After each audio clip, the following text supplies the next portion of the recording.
Hey team, do you prefer to stay at a hotel or a hotel? What?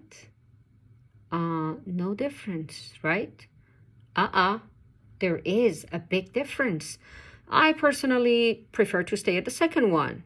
I guess I get a better food and service at the second one. Just kidding. Watch the rest of this video to get the difference and have a better pronunciation. Let's get back to the word hotel. How many syllables are there here? Ho, tell. Just like climbing up the stairs. Ho, tell. The stress mark falls on the second syllable. So we pronounce the second syllable with more emphasis. What is this called? Stress mark. We do not normally use it when we're writing in English, but if you check a dictionary, you will definitely find marks like that. They are there to help you with your pronunciation, to be able to pronounce the words correctly and native-like. And what is stress? In phonology, which is the systematic study of speech sounds in a language, stress refers to the emphasis that you place on a syllable.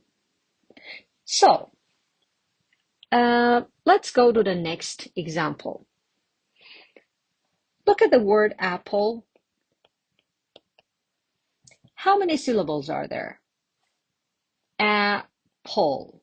Yes, there are 2 syllables. And what about the stress mark? Where do I put it? Yes, you're right. I put it at the beginning. It falls on the first syllable. So I do say apple, apple, just like climbing down the stairs. Apple, apple. I never say apple, which sounds really weird and odd. Okay, what about the word table? Table. Can you tell me how many syllables are there first? Table. Yes, there are 2 syllables. And the stress mark, where do you put it? Right again. Table on the first syllable. Table. Great. Let's go to the next one. Banana. How many syllables are there? Ba-na-na. There are 3 syllables. And what about the stress mark? Where do I put it? You are right. Banana. It falls on the second syllable. Banana.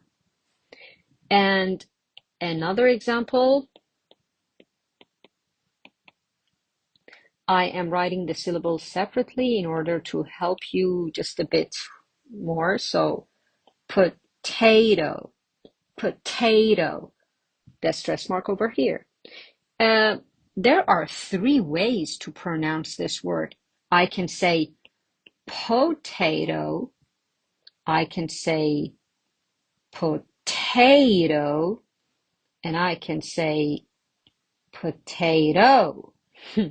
Which one is correct? Definitely the second one. Potato, potato.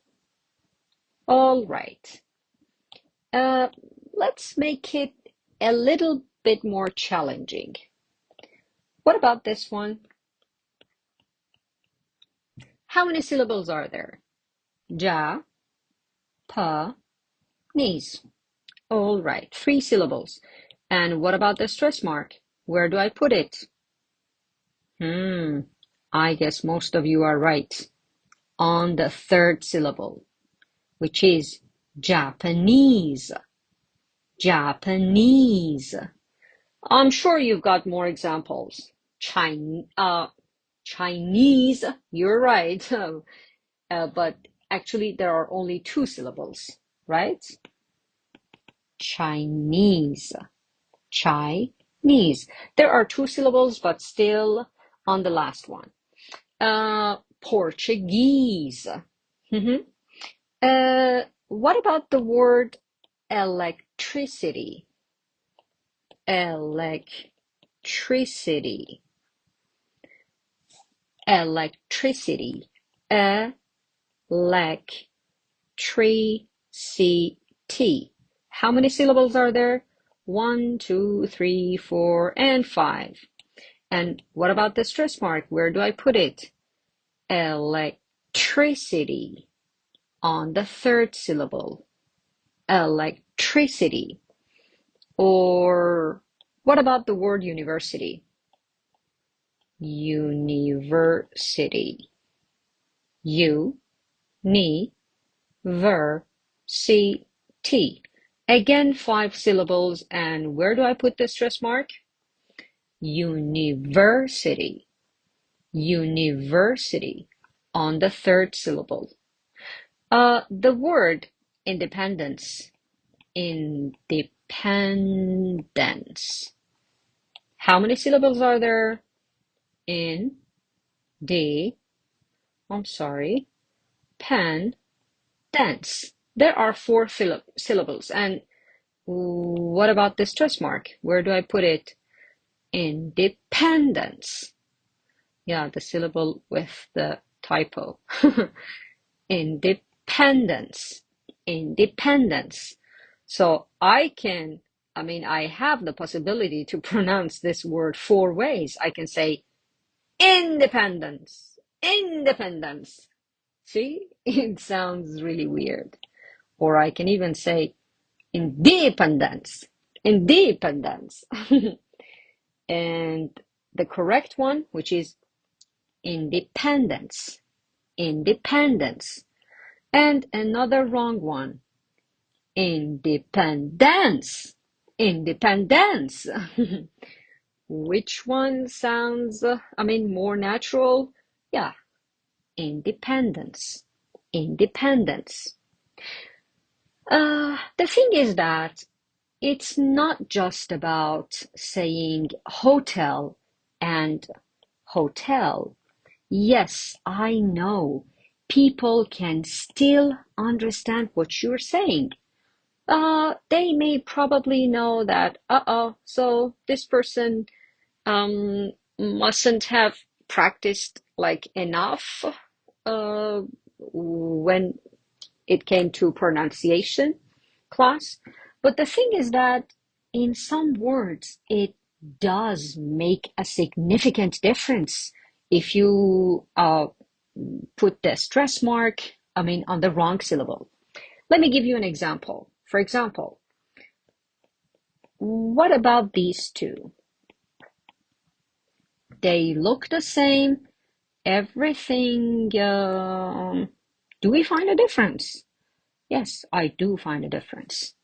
If I put the stress mark at the beginning or on the second part, if I put it over there, I can make a noun also an adjective.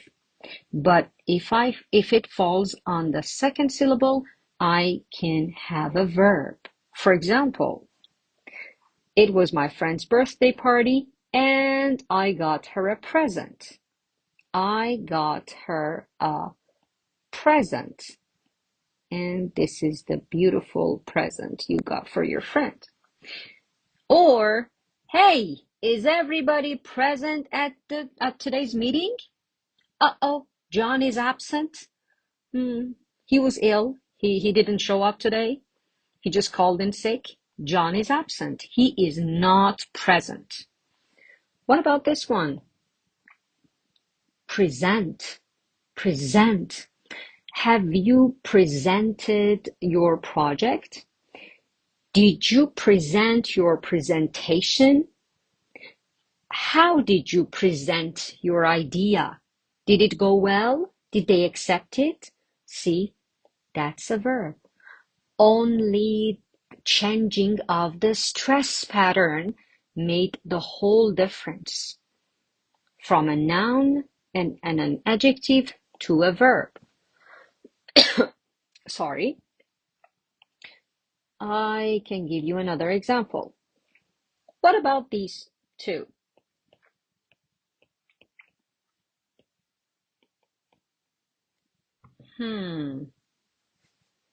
Maybe a bit challenging. Over here, over here. Which one is a verb? You are right. The second one is a verb. And what about the first one? It is a noun. How do I read them? The verb record, record. What about the noun? Record, record. You can also pronounce this one as O. So it's okay if you say record, also record. So both correct, but still the most important thing is to place the stress mark over here. So that is record or record. But when it comes to the verb, it will be record, record. For example, they recorded the show in front of a live audience. Or let's say with the noun, the company keeps a record of all the transactions made with their customers, let's say. Okay, and now as English has things, to surprise us all the time, what about these two?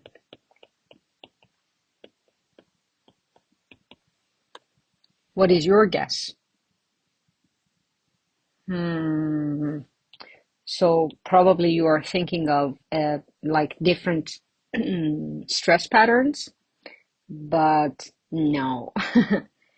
It's report and again, report. Both verb and noun with the same pronunciation and the same stress pattern. For example, the reporter wrote a report, the noun. She wrote a report, that's a noun. But he reported to the police. He reported a crime to the police. Reported, that's a verb. And this is where English makes us a bit furious? No, maybe a little bit bamboozled, confused. Yes, so that was it for today. I hope you learned stress pattern really well. Please let me know in the comments if you want me to elaborate on this. Have a nice day.